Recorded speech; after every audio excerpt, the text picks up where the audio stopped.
Hey everybody, welcome back to Author Eke. Today I have Terrence McCauley is joining us on Author Eke. So evidently he likes a nice cigar, so that's awesome. Nothing wrong with that. He's going to talk about his books himself, and we're going to talk about the process and whatever pops into our head if you guys have watched any of my episodes. So Terrence, take it away. Oh, thanks for having me on here, pal. I really appreciate that. Hello, everyone. My name is Terrence McCauley. I've written 30 novels now across 3 genres: Holy thrillers. smokes. Yeah, it's been busy. I've been blessed to be busy. But across 3 genres, it's thrillers, crime novels, and westerns. And so I always try to tell everyone who asks me, "Well, what do you write?" I say I write a little bit of everything, and hopefully you'll find at least one book that you enjoy. I do like science fiction. I do like horror. I haven't gotten into those books yet, but Yeah. I definitely am interested in doing that in the future. I wrote a sci-fi book for a small publisher a couple of years ago. That got nice attention, but it's I definitely enjoy it. It's just something that I haven't really focused on. But the 2 things that people do tend to like that I've written are my techno thrillers and my westerns. Okay. So, those are kind of the feeders, if you will, to get people to go from one genre into the other. Nothing wrong with that. No, not at all. Not with the old bait, you bring them in the bait, let them hook them and bring them in, reel them in. That's right. That's right. So, have you ever thought about writing one that encompasses all three? Oh, right. Well, it's funny. In a lot of my westerns, I try to find a way that I can do that. Because in my research for doing the westerns, Uh, I found that it was a much more political time than we might think. right. If you watch some of the old movies from the Mhm. 1940s and 50s, or the TV series that a lot of people grew up watching, everything was very whitewashed. Everything was just about the protagonist squaring Yeah. off against the villain in the last act Yeah. and gunning him down, and then everybody goes back to work. It wasn't like that. It was a very complicated time to be alive, especially when everything around you is conspiring to kill you. Plague, disease, droughts, floods, everything. I mean, you're at the mercy of the weather. So, it was a very political time. It was also a very dangerous time. Even though, truth be told, you didn't see too many gunfights in Main Street at high noon, but Yeah. there were plenty of other ways to get killed back then. So I tried to incorporate everything that I've written in my other genres, usually in my westerns. All right. When I'm doing the crime novels that are set in 1930s New York, or I'm doing my techno thrillers, I try to take a little bit from my westerns where I have believable action, so it doesn't seem like everything that you see on TV shows or you've read in other Mhm. thrillers. So elements of all of them tend to bleed together. That's remarkable. 30 books. Yeah, That's 30 that's books. remarkable. That's Most of them have my name on wow. them. I get to the 30 because I've ghostwritten for a successful series. I'm not going Uh, to tell you the series or the genre, but right. that's how I get to the 30 number. And I've been blessed because uh, right now there are 7 books in that series, and all of them have been a bestseller of one type or another. So I can't claim Excellent. it, but it's been But it's all my but you idea, it's know it. my work, and I know it, and But you know it. that's a big thrill. So when you do you set off go, okay, today I'm going to start a western, or it's been a while since I wrote a techno thriller, or when do you or how do you decide what to write, or does it just kind of pop in your head like I have an idea? Right. Well, the ideas are always popping, and then they stay up there until Mhm. I have a venue for them. But usually these days, I am lucky that my schedule is dictated by the contracts I've signed and what the publisher needs from me. So Right. lately, that has been the Western genre. And Okay. but as you know, if you write one genre too much, in too many books in a row, it tends to get a little stale. So Yes. to break it up and cleanse my creative palette, which is something I talk about on my own podcast with Mhm. authors, I tend to try to find another project that's completely outside the genre. So a short story or Mhm. so those are usually the best ways that I can do it. Or if I fall out of love with the story that I'm writing, and it happens usually once a book, I'll Yeah. try to do notes or something on something I know I'm going to need to write in the future. So it's the downtime. Maybe I'm not putting words on the page for that particular project, Mm-hmm. but as long as I stay at the keyboard right here, I'm able to do something about it, and things don't Mm-hmm. get blocked up that way.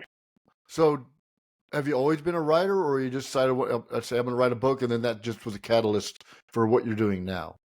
Right. I've always loved writing. I loved it in college, loved it in high school, but I never really took it seriously enough to major in it. Mm-hmm. So I took a creative writing class in college, but my major was political science. Okay. So I figured maybe that would lead to a law career. Got talked out of that by a couple of lawyers who told me how difficult that could be. Yeah, So I I imagine. listened to them. Yeah, yeah, Yeah. it is. So then I got started in government, and so for 25 years I was in government community affairs, uh, Uh-huh. public relations Mm-hmm. for a couple of New York State public benefit corporations. Okay. So it's been so I would do that during the day, and then at nights and weekends I would work on my novels. And now I've been fortunate to be able to write full time. So that's what my focus has been the last 3 years. Excellent, excellent. So, do you wake up and go, okay, I'm gonna write, or do you have a ritual, or do you have a schedule, or do you have something that helps you write in your sequence of events? Right. Well, I mean, writing has always been a pleasure for me, and I consider myself incredibly fortunate that I'm able to do it, and I Mm, enjoy it. It gives me a rush like nothing else. But I do try to write every single day, and when I don't, I have to force myself not to.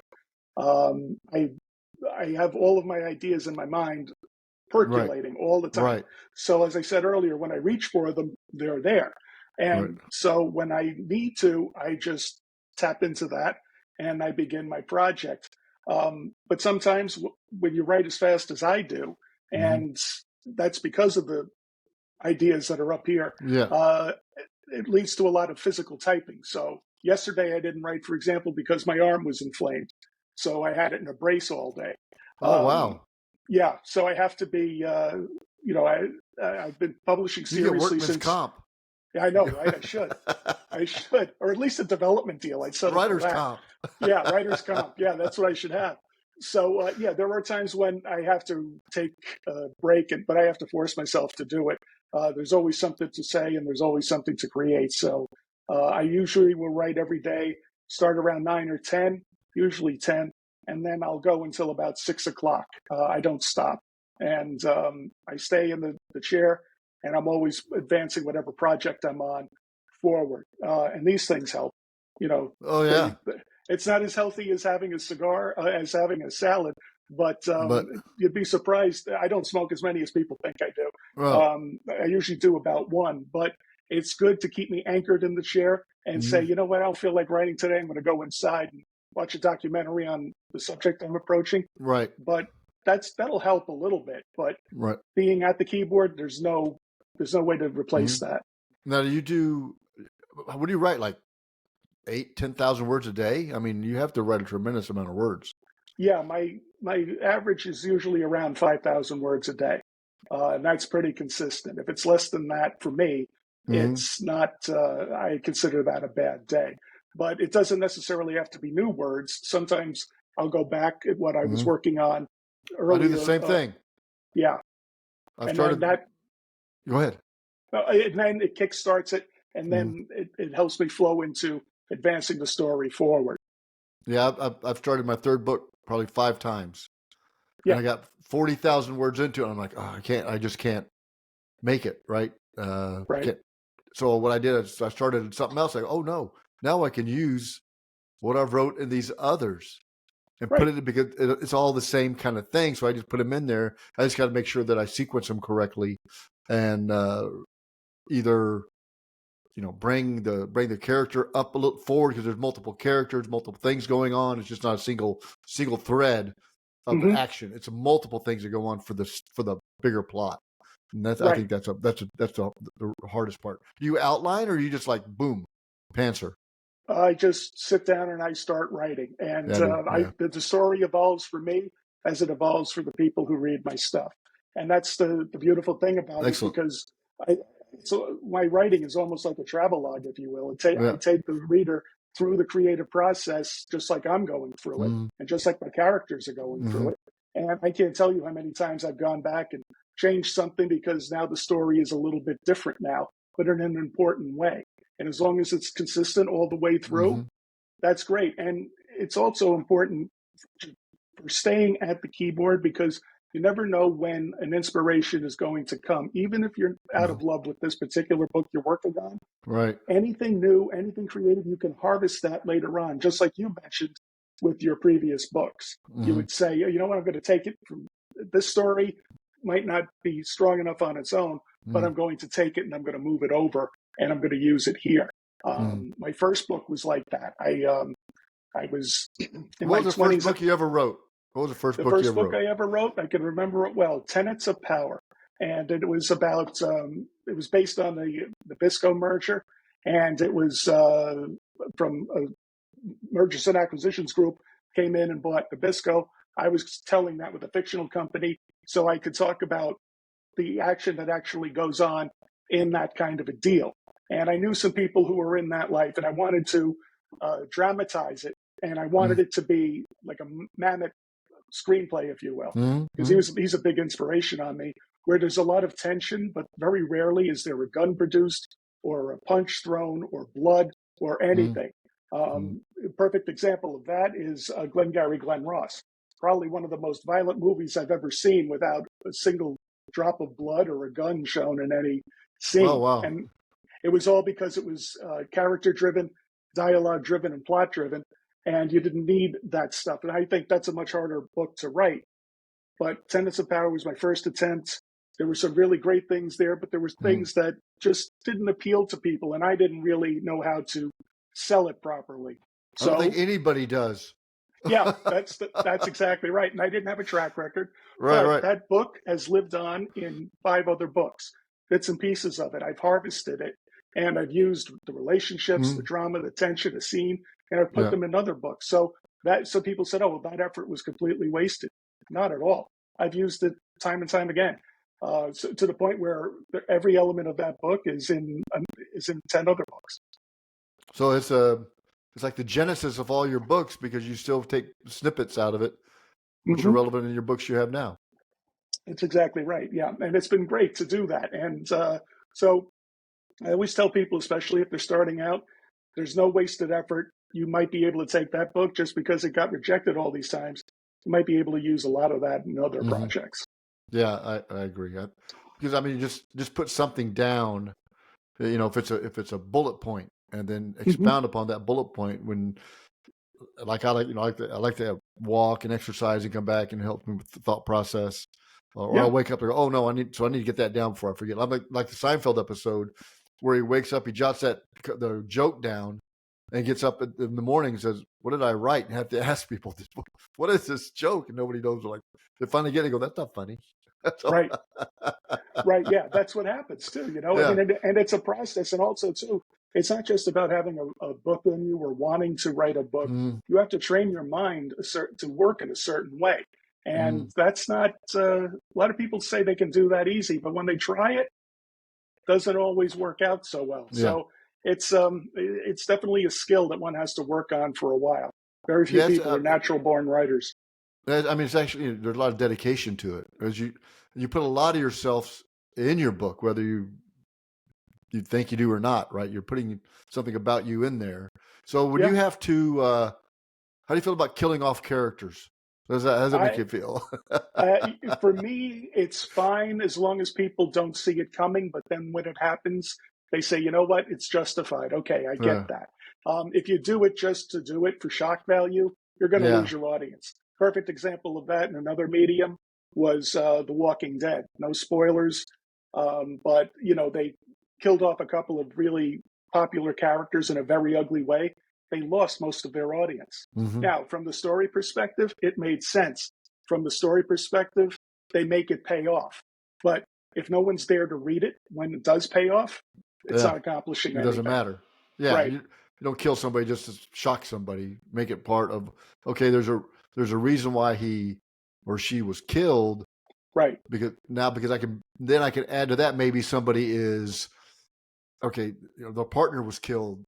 Now they go rogue. right? Now I'm Right. going to find out who did it, no matter who it Right. is, and you'll be able Right. to continue that character along where it might have had a smaller part. Now it's a bigger part. It's like the snowball effect, right? You get that bigger and Exactly bigger right. role within your book or the character within your Right. book. Yeah. And you can actually, evolve it into a certain way, especially if you're writing something in the historical mindset, Mm, set in the 1880s, for example, like a lot of my westerns have been. Uh, you know, Having a female gunfighter back then, there weren't that many of them. There were a right. few, but there weren't. But that's why I make the women in my books, they're not going to be female gunfighters, but they're going to be strong women because that's Mm, what you had to have back then. So yes, the my protagonist Aaron Mackey, he's married to a woman who owns a hotel in town. She's not just some school marm. She's actually tough, but in the ways that are historically accurate, mm-hmm. without falling into those tropes that you see in Gunsmoke or other great series, Right. where they're the demure school marm, or Miss Kitty just owns a saloon. Okay, and all Right. those pretty girls are around. They're not just sitting there But serving but she's drinks. she's Matt Dillon's girl. I mean, they never I get know married. They never get married, but he's fancy to her. he is. He definitely is. So I mean, and that's not a shot at the 1950s stuff in the 60s, and I mean, Gunsmoke was on for 25 years for a reason. Yeah. But these days, I think even no matter when you're setting your story, people expect a certain kind of authenticity, and I Mhm. think they get a little turned off when you shoehorn people in there that just didn't make sense. And another beautiful example of when it you don't have to shoehorn it in is when you tell the real stories that happen there, and you see that now in the hit series Bass Reeves. Right. That's not a revelation. People like me and many others, who've researched that era in our history knew about Bass Reeves, and he's every bit as a badass as you think he is. Right. But you don't have to embellish that much, but you do have to tell that story. And I'm glad to see stories like his are being told in Mhm. mainstream formats. Yeah. You just had to put your flair on it, right? That's right. Yeah. Everybody, okay. I expect when I read one of your books, okay, I can expect this type of uh, uh, personality or this type and I expect it. That's Right. why I buy the book. Right. Yeah. Yeah, and it becomes a trademark. I mean, there's absolutely nothing wrong with that. I have in my Aaron Mackey series, I have a black deputy who was a Buffalo soldier, Mhm. and a lot of people told me you can't publish a book like that. No one will buy it. No one will believe it, and it wound up being very popular, and the characters still are. So there's a difference between good storytelling and open pandering, and I think good storytelling wins all the time, Yeah. as long as you justify it, whether it's a character that you might not expect to see, or it's presenting modern day sensitivities, if you will, but in a proper historical Right. context. I believe the Buffalo Soldiers was the 10th Cavalry, as a matter of Yep. fact. So yeah, it's very, very historic, very proud Hmm. history. And I think the unit's probably still around to this day, I somewhere believe in it the is. military. Yes, Yep. I believe so. So you sit down and say, okay, I'm going to write, or based on your contract, what you want to write. Is there something that you ever thought about writing, like a kid's book or anything other that people would say, well, I didn't expect that. Sure. Yeah, yeah, I have, and my family's always pushing me to write about our cat Marlowe. But I'm sure every writer wants to write about their family pet. Yeah. But I definitely wouldn't have any problem trying giving a kids book a try. I don't have children, so I'm not really familiar with that genre. But Uh, I'm always looking for a new challenge, and I'd love to dip my foot in the sci-fi pool. I know there's an mm, awful lot of work that could be done there, and I'd love to be able to try that. I would probably keep my own name if I tried any genre except horror, because I think with horror, from what I've seen, you need to start with a fresh slate. If people mm, say, oh, this guy's only written westerns and thrillers and crime stuff, he's mm, probably not going to do well with horror. So I'd probably come up with a pen name for that. But I've got plenty of ideas in my mind for that too, pastiche and also modern day stuff. It's just a matter mm. of getting down to the point where I feel I've got something that I can sell, and then going about trying to sell it. Yeah, I have a kids book that I've started on, and then I'm like, I don't know how to write a kids book. Right. So I'm gonna have to actually read some kids' books and go, okay, 'cause I have the whole book in my head, everything. So I just want Yeah. to kind of get that down, but it came pretty quick. So Yeah. Get it down and take a look at it. yeah, how did you get a publisher? Did you from an agent perspective, or did people come to you, or do you still use a publisher? And how do you work that right now? I definitely do. Yeah, I published with a lot of different types of publishers in my career. I've Mm-hmm. published with indies, and that is always an experience because the will might be there, but the ability to execute might not always be. So, in terms of distribution or sales, whatever. Mm-hmm. But I was fortunate enough to get some really great reviews early on in my career, which spurred me on to continue that series. Now my westerns are published by Kensington, and that's been a really great relationship as well. And Mm-hmm. in each course of every series that I've done, I've always learned a little bit more about the business. Oh Because yeah, anybody who tells you they know all about publishing, they don't know all about publishing. It's no. always changing. There's always new people coming in looking for Mm-hmm. new things. And I'm encouraged by a lot of the new blood I'm seeing coming in across all genres from Mm-hmm. people who weren't necessarily represented before. It's good to add to that mix. Yeah, I found the writer community is very nurturing to one another. Hmm. Right? It's not competitive, like from a book perspective, but it's very everybody seems to want to help each other, whether they're a name brand that you hear of all the time or somebody you don't. Hmm. I think everybody has really gotten very help a symbiotic relationship with a lot of the authors and everything. Even Yeah, people and out. it's difficult for writers who are pretty much solitary animals to have to go out and network Oh and yeah. shake hands and get to know people. But you know Hmm. what? That's how you get your blurbs. That's how you learn as a writer about what they're working on. Going to conventions and at least attending the events that they have, Hmm. the panels, because if you listen to them, that's where you get the raw story, and that can Right. always help you with your career. Yeah. I wish I'd have known that when my first book. You know, send it out to people, then get their feedback, and then be able to put that in your book or the word before it goes out. I mean, the launch was there wasn't a launch. The book was available, right? Right, And I'm just furious that wasn't better or told that what should have been done. right, Um, yeah, and there's but I also know too, now. you know, now, and a lot of this business is learning by failure. You know, learning how, and I don't even necessarily see it as failure. I think of it as disappointment. You know, Yeah. just because someone didn't take your book doesn't mean that it's bad. It just means it's not good for them right now. Hmm. And there's stories throughout the history of publishing about books that were turned down and then went on to become mega hits and franchises unto themselves. So it's as long as you learn something from every setback, you Yeah. never really lose in this business. Yeah. Yeah, you That's didn't just get that like deal, yeah. That's just like but FedEx, right? So FedEx was the guy was University of Arkansas and had an idea about a hub spoke. And he took it to the banks in Little Rock and everything. Oh no, that would never work. That would never. No, that's stupid. yeah, Why would you have a letter from Little Rock and take it to Memphis and it's going to be delivered in Little Rock? Why would you even do something like that? So he got right. turned down all the time, and that's why FedEx is not in Little Rock.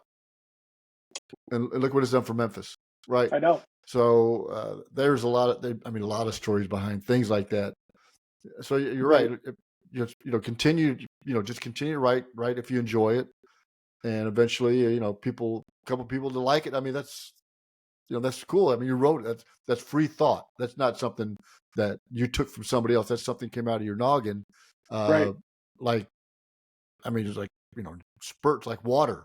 It comes Hmm. out right. Right. Exactly.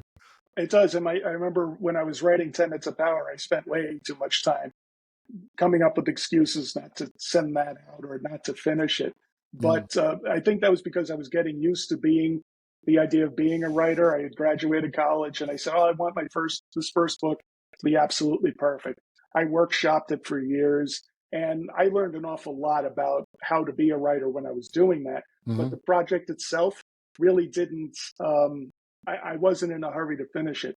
And my father encouraged. It was a huge reader. he encouraged me to finish it because he said, even if nobody publishes it, for the rest of your life, no matter what you do, you'll be able to pull that out of the bottom drawer of your desk and say, I finished something. Yeah. And a lot of people don't even do that. Yeah. And that once you have that mindset, it makes a lot of other stuff possible. And it's also good to be engaged in conversations with people. I became a Western writer because I wrote a Western on spec way before I had an agent. And over lunch one day, I asked my agent, what do you think about what's really selling now? And he said, well, I have a friend that's publishing Westerns, but no one's writing them anymore. Do you think you got a Western in you? I said, I've got one on my hard drive. And I sent it over to him. And now I'm several books into a couple of really successful series. So you never know where it's going to happen, but you have to have that engagement at some level. And like I said before, I know that's difficult for writers, but networking and also reading are essential to any new writer and any experienced writer too, for that matter. Yeah, I traveled extensively every week, and I love Clive Cussler, right? Oh yeah. So I'd get one of his books and I'd read them during the week, or Robert Ludlum, Tom Clancy. Jack Higgins. Yeah, I do love those books. I would read one every week, a new one. Right. So tell us about your latest book. My latest book is in my Western thriller set. It is I'm trying to make sure the sun doesn't block this out. Cool. Born to Hang. Yeah, it's right there. Excellent. Born to Hang. It is the fourth in my Jeremiah Halstead series, which is a spinoff from my Aaron Mackey, Billy Sunday series. They're all set in Montana. And Jeremiah's father is in the first one. No spoilers. But Jeremiah comes in the second and third ones. And then he was so popular that I said, let me try to write this series. Let me give him his own shot. And so he's very much a spinoff of the other successful series. So he is half Anglo, half Mexican. And anywhere he goes, he's always considered what they horribly called back then a half-breed. So people hate him because they think he's half Indian, but he's not. And then when they find out he's half Mexican, they don't really much care for him then either. But Jeremiah Halstead doesn't give a damn. And he is a deputy marshal who has faced an awful lot of challenges over the 3-book series before this. And then in this one, he actually becomes a hunted man.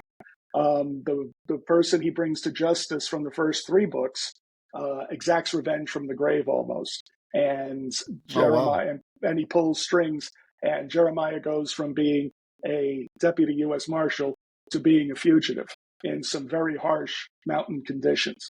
And that was fun to write because, if you're not going to kill your protagonist off, then it's fun Make to it rough for ways to put them through hell. Yeah, exactly right. Punish them. And punish them. Yeah. And so he definitely did that. He's gone through that and more in this book. And it's great. It's challenging and also rewarding at the same time to continue a series because people know these characters throughout 7 books now. This is the 8th in the overall series. And it's great to hear feedback from people who said, I remember this character when he first started out, and now I feel like he's grown throughout all of this. So the reader's investment in the series is fascinating to me, and it's the best part about writing it. Do you remember the Destroyer series? It was back in the, 80s, 70s, 80s. It was called The Destroyer. And one of the characters in there was he could just touch you and knock you out. Oh, wow. It made a movie on it. I forgot the movie, but it's called The Destroyers. But it's amazing. They're good reads, right? They're a quick read. They're a good read. And you make, okay, now what's going to happen in the next one? Right. Yeah, the Mac Bolan series, for example. Yes, I mean that's exactly. There's always a way to put a new spin on something that's been around before, and just because the topic might be a little bit pulpy doesn't mean it's not good. As a matter of fact, a lot of those writers were writing 3 books at a time, and so, or especially in the 60s and 70s, some of those books got written in a weekend because people didn't have a choice. You had to pay your rent. And that's how these people wrote those books. So they were always punchy. A lot of action, a little bit formulaic at times, but Mm. you know what? It doesn't diminish their impact.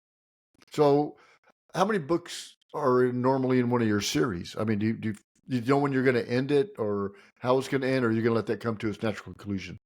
I usually, in my dream world, it would come to its natural conclusion. I Mm. haven't officially ended any of my series. Right now, there's usually, and especially in the Western genre, there's usually a 4-book maximum because the reader tends to want to move on to something else Oh, wow, from that interesting. character. So that's the thinking now, but that's the business side of it. But from the creative side of it, which is what I'm coming at it from, Hmm. Hmm. I've never shut the door on any of these characters. And I would, my dream world, I'd love to be able to write a Western, then a techno thriller, then a crime novel set in the 30s, and then, rotate back or Hmm. maybe try something else. Right, But right. I love the rotation between them because it keeps me sharp.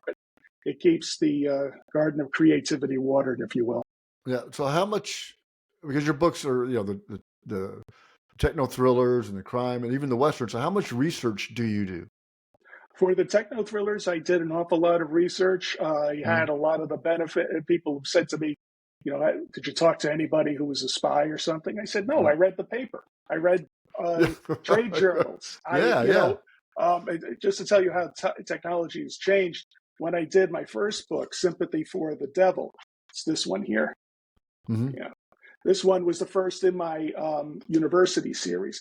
And I'm not going to talk too much about it, but in that book, which came out about 8 years ago, there were people who told me, you have the character pick up his cell phone, it scans his face and his thumbprint, and it takes him into a secure app. That will never happen. You don't know what you're talking about. A device like that would weigh five They do that pounds. now. There's no, and I said, they're doing it in Japan right now. Yeah. I think Yeah. Nokia had it. And they went, Yeah. no, that's ridiculous. And then, of course, as I go through the series, there are geopolitical events involved Hmm. where the Russians are the bad guys. And I had some people say, are you kidding me? Stop. They're nothing. They're not going to ever do anything. They're gone. They're going to get absorbed by Don't China. be a hater. Yeah, no, I mean, come on, stop. The '80s want their the Yeah. '80s called. They want their plot back. And what Yeah. happened? Bang! Yeah. It's all, Yep. and that's not because I'm so far advanced or because I've been blessed with divine insight. It's Right. because I pay attention to stuff. I've been in that world, the government world, my whole life. I just Yeah. know how people in that area think, and that's what leads to the plots. So research is important, especially if you're going to be doing something in the past. Believe it or not, Oh, yeah. the most critique I've gotten from people were from my 1930s stuff, where they didn't think people acted like that then, but they did. Hmm. They were a lot more worldly than we give them credit for, or that you might think by Hmm. watching some of the post production code movies Hmm. of the 1930s and 40s. They were a lot more worldly. And then my westerns, God forbid you get a term wrong, people will stop reading the book and they'll never read you forever. So the type of saddle somebody uses, the parts of the saddle, the parts of the stagecoach, and the armaments. That's you get those wrong, people stop reading your stuff. So it's important to do the research, and especially with the westerns, I've got a lot of that down. But I can't tell you how many times I Google still stuff to this day when I'm starting a new project Oh, I do a on tremendous westerns amount. Yeah, I because do. you have to. I do a lot of technology. Okay. So the latest book, Cobalt, I have facial recognition. So I Hmm. went through and I did, facial. I did a ton of research on it because I wanted to inform the reader as they read what is facial recognition. What are the 4 steps in facial recognition? And out of those 4 steps, what could the CIA probably do to prevent facial recognition? Right. Right. Or I talk, satellite imagery, or oil wells and things like that. Because you got to have that stuff right and believable, even if it's in the future that doesn't exist right now. You want to go, that's possible. I can see Right. that. Yeah. Yeah, it could be near technology. That's Yeah. right. In my university series, I have a computer system called Omni that has, I call it regenerative uh, strategy, but Hmm. that was an early term for what I called AI, and Mm-hmm. that's what that was coming. And it's just if you look at research as an evolution of things that happened and how they happened, you can also do that for what happened in the past and what's going to happen Oh in the yeah. future. Oh, definitely. But I love doing the research. Mm-hmm. Like I want to write a World War I book.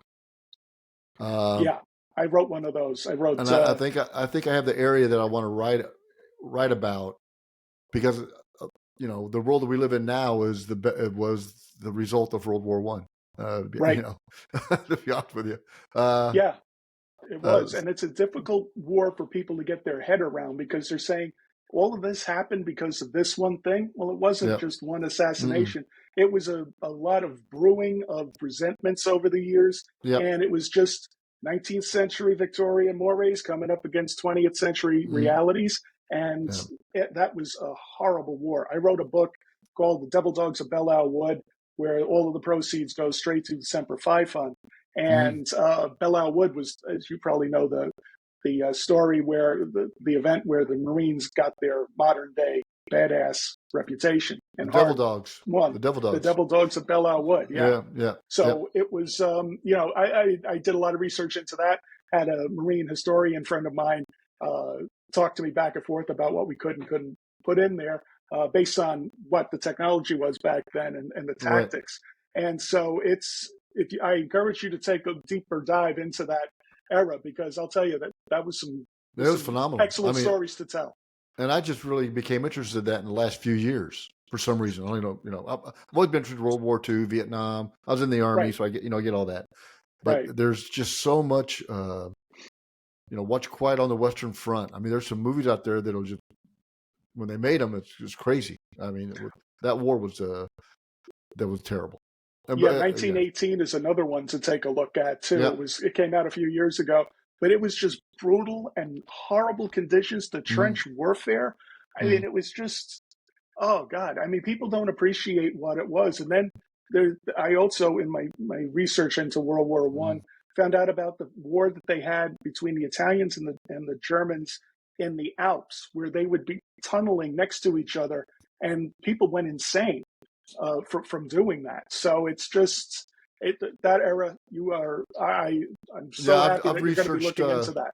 I've researched two battles in the Alps. There was two significant battles in the Alps. So I've been doing some research on that, because I think it'd be just fascinating to put it in a historical perspective.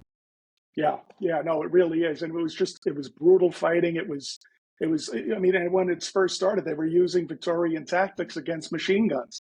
You can't charge a line like you did back in the 1800s. It's not charge a light brigade, right? I mean, this is, it'll mow you down. That's excellent. Yeah, they definitely will. Yeah. And then you had an old horse soldier like George Patton, who put automatic weapons mounted to Jeeps and charged into battle that way in Mexico. So it's also the innovation that comes out of that. Tanks were used for the first time. It's I mean, that's the lesson to anybody who's thinking about writing something. Do the research, and you're going to find inspiration in whatever kind of story you want to tell by stuff that really actually happened. Oh yeah, I agree. That just fascinates me. I've got a couple others. I used to patrol the East-West German border. Wow! So I said, there's something in there that you could write. Definitely about that. God, yeah. So I was like, but yeah, I got crazy. So what's on the agenda for you? What I'm working on right now is a labor of love. You're talking about research and how it can take its own life of its own. During the pandemic and point since, I've always loved stuff that was, I would say, near history. Things like UFOs, Bigfoot, ancient aliens, all that stuff. I love all of that. Looking into that, and I've always been able to look into it and come up with some real world explanations about stuff that people have seen. With ancient aliens, I don't believe that. I think it was people who got around a lot more back then on wooden ships than we gave them credit for. That's a much more sound explanation. Yeah, the Polynesians. Oh my goodness. Stuff you see in Central America in ruins, and they depict people that don't look like them, that had Yeah. beards and whatnot. Well, then someone must have been there to give them that knowledge. They didn't just Yeah. pull this out of the air. And, it makes more sense that someone got on a ship rather than in a starship Spaceship. and Yeah. came across. So but the one thing that I've looked into, and I've looked into Bigfoot and said, well, bears walk around on their hind legs a little bit more than we think. So that probably has a lot to do with it. Mhm. But the one thing that I wasn't able to suss away through research was the JFK assassination, because there were so many facets of it that, and there were so many things that there were too many dots that didn't connect, but that they're big dots and they should connect someplace. And they do if you just look at it enough. And so I got interested in the people who research it, not necessarily what they were saying, but how they dove into it. And so I watched, there's a great YouTube channel called America's Untold Stories with Mark Yes, Robert I've seen that. and Yeah. Eric Handler. And they both they'll explore a certain aspect of the assassination plot, but from a journalist's perspective. And Mark especially will say, I did this research, but don't take my word for it. Do your own. Maybe you'll come up with your own conclusion. And that was unique, because usually when you watch one of these documentaries, people come in with their own idea, Of and then the course. whole documentary is steered right toward that. But with him, he kept it open-ended. So I started doing my own research, and that's when, through that research, I got an idea for a book that I wanted to write on my own, but in my own way. And I saw a lot of books that have been written about the assassination, but none of them from a local cop's perspective. And so I want to write a trilogy based on the months leading up to, including, and then after the assassination, from a Dallas detective's perspective. And it's going to be a crime novel, series of crime novels that I think are going to appeal to an awful lot of people, because you usually don't hear about the Dallas cops. It's about the FBI, or the way James Elroy did in his wonderful trilogy about, but it was much more expansive. If my goal is to approach it just from a crime writer's perspective and have it be any other street crime, but with obvious world and historic implications. While I was doing that research, I found out about the original plot to assassinate JFK in Chicago in 1963, 3 weeks before Dallas. And it's documented. It has been reported on. It was reported all through the 70s, but no big public publishers wanted to touch it because, it kind of kills the lone gunman theory, because it does prove that there was a plot. So while I'm trying to sell the JFK trilogy, a friend of mine suggested, why don't you do a prequel or a novella that gets people interested in this stuff? And I said, Chicago 63, that's the deal. So I wrote a novella. Yeah, I wrote a novella based on a lot of stuff that happened in Chicago, late October, early November, that proved there was a plot. And what they did was they took that exact layout, used it in Dallas. And that happened. That's real. I mean, it's been documented in several places. So my next project is trying to get people interested in that novella. That'll be happening in the next few weeks.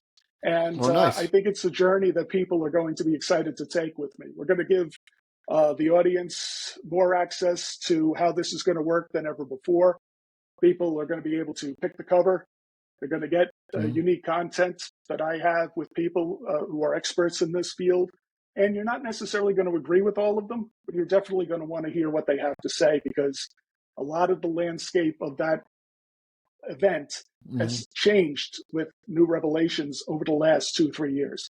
So I would recommend go to Daily Plaza in Dallas and talk to some of those folks there, and you'll get a perspective, 1,000 different perspectives from those folks. That's where they're working. That's what they do all day. Is they talk about JFK, the book depository, and it's pretty cool. It's an interesting place. Well, excellent. So it definitely is. So where can everybody get a hold of you? Sure. Well, you can look for me on my website. It's Terrence, TERRENCE, McCauley, McCauley.com. I'm also on Twitter, Facebook. That's how we found each other.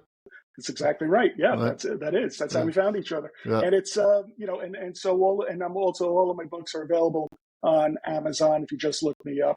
or you look up any of my books, like this one, if you like Westerns or you know somebody who does, Born Yeah. to Hang.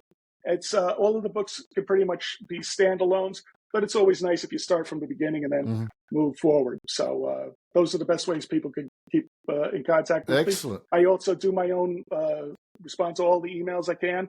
So I love hearing feedback from people.